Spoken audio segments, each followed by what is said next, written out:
historique et à l'idée que le racisme est structurel. Ça veut dire que c'est une organisation sociale qui est déjà là. Après, la seconde étape, c'est se situer.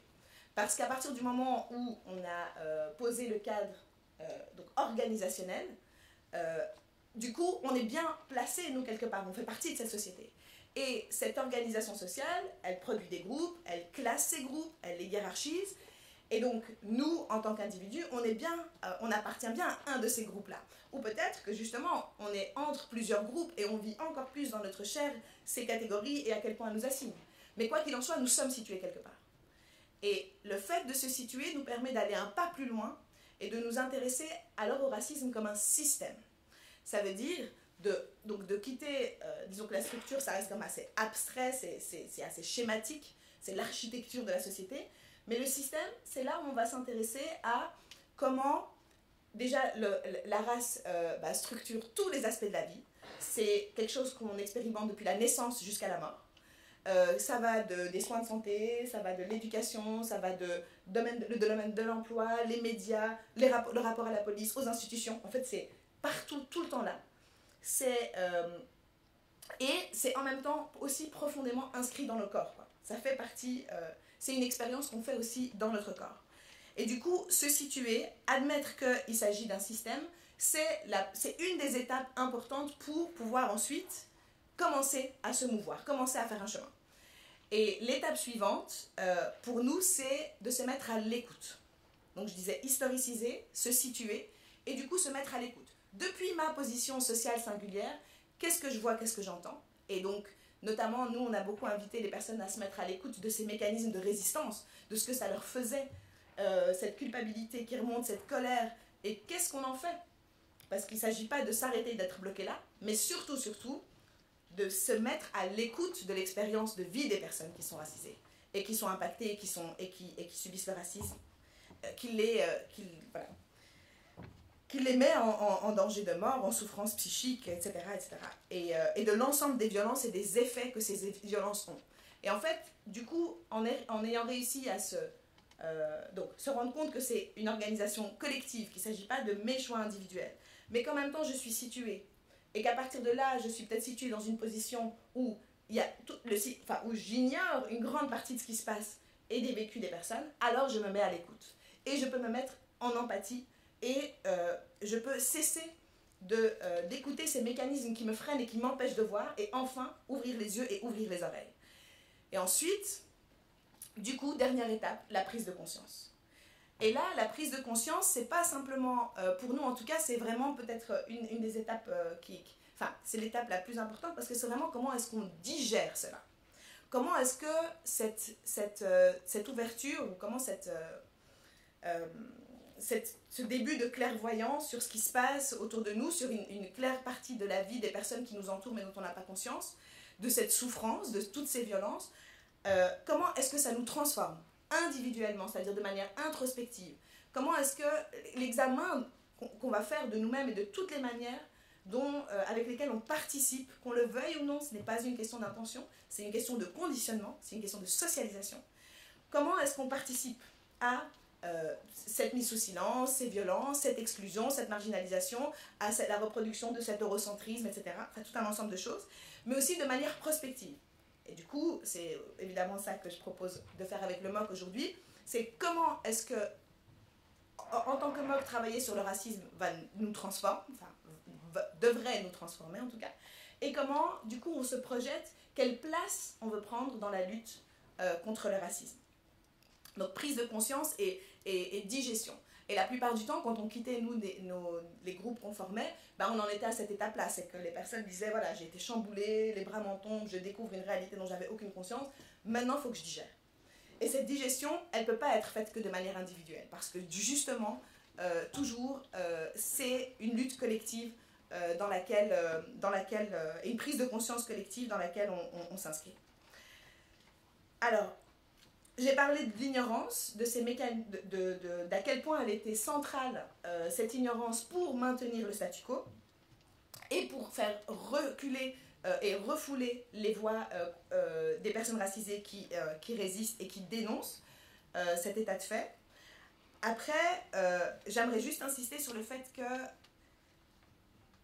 dire que le racisme c'est structurel, je vous le disais en fait, puisque c'est quand même le titre de la campagne, c'est dire que c'est une organisation sociale dont nous avons hérité et dont nous pouvons nous débarrasser. Dire que le racisme est un système, c'est dire que nous en faisons toutes et tous partie, mais que du coup nous devons tous et toutes nous en libérer, et que c'est libérateur pour tout le monde de nous en débarrasser, et que on a besoin d'un effort collectif pour le déconstruire. Un système, ça a plusieurs étages, plusieurs niveaux.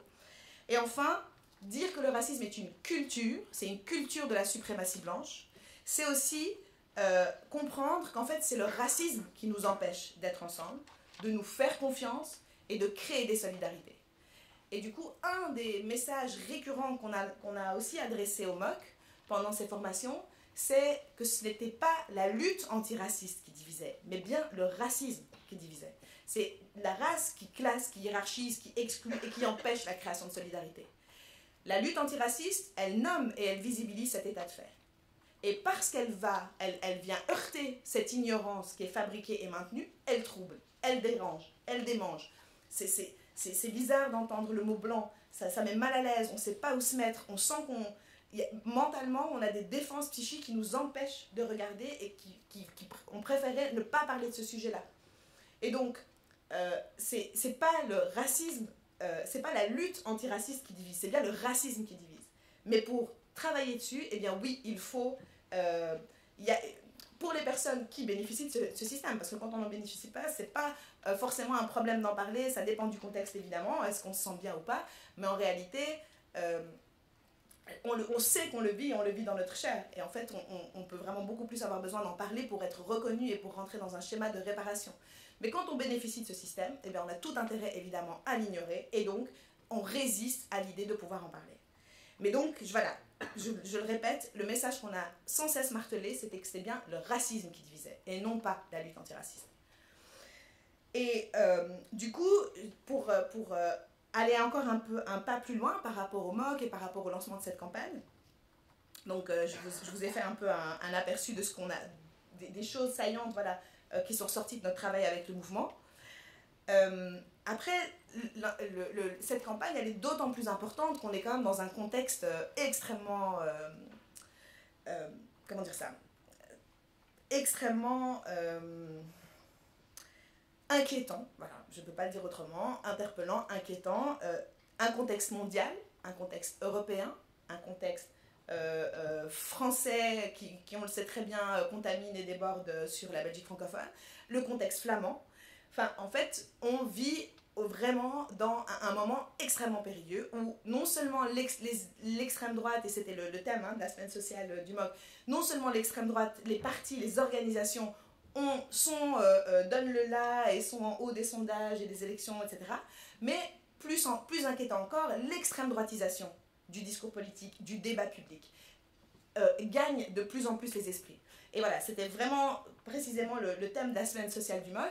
Mais c'est d'autant plus important de se rendre compte qu'on n'est pas protégé ici, il n'y a pas une forteresse qui empêche ces débats-là d'arriver, bien au contraire. Et cette extrême droitisation, elle est d'autant plus forte qu'en face, il y a un autre mouvement et une autre force qui est de plus en plus présente, c'est le mouvement de lutte antiraciste, son renouvellement générationnel, son engagement politique, sa maturation politique aussi dans le sens où les plus jeunes militants en ont assez de la posture pédagogique et rentrent dans l'action politique et revendiquent de dépasser un antiracisme d'État ou institutionnel pour être dans de l'auto-organisation, pour poursuivre leur propre chemin de libération et d'émancipation. Et donc on a ces deux forces. On a d'un côté des forces qui veulent réduire l'espace que pourrait prendre ce mouvement et le refouler, et de l'autre côté, un mouvement qui, plus que jamais, est veut se faire entendre et est prêt à l'action collective pour ne pas laisser ce même système qui a oppressé, opprimé leurs parents, leurs grands-parents, leurs ancêtres, etc. Puisque à chaque fois, je disais qu'il y a une expérience dans la chair, mais c'est aussi l'expérience dans la chair de ses propres parents, de ses grands-parents. Enfin, donc c'est aussi une histoire collective. Et donc, on a ces deux mouvements. Et là, pour le MOC, évidemment, le fait de se connecter à la lutte antiraciste, ou le fait d'assumer d'autant plus son rôle de lieu d'articulation, de convergence ou de fabrication des solidarités entre toutes ces luttes et toutes ces énergies est d'autant plus intéressant qu'en fait, il y a plein de ressources au MOC. Et tu l'as cité, Christine, et je l'ai beaucoup aussi constaté, combien la démarche d'éducation permanente, le rapport avec les publics, vraiment dans l'ADN et l'historique et les fondations du MOC, il y a des bases qui permettraient de vraiment, comment dire ça, s'approprier cette question-là à partir des fondamentaux et des réalités du terrain qui sont vécues par les publics au MOC. Et donc en fait, quelque part, tout est là, mais c'est comment est-ce qu'on regarde cette question, comment est-ce qu'on affronte en fait ce système qui est en nous et comment on décide de rentrer en résistance, exactement comme tu l'as dit, plutôt que d'être bloqué dans cette culpabilité qui fige et qui fait qu'on n'avance pas et qu'on préfère regarder ailleurs.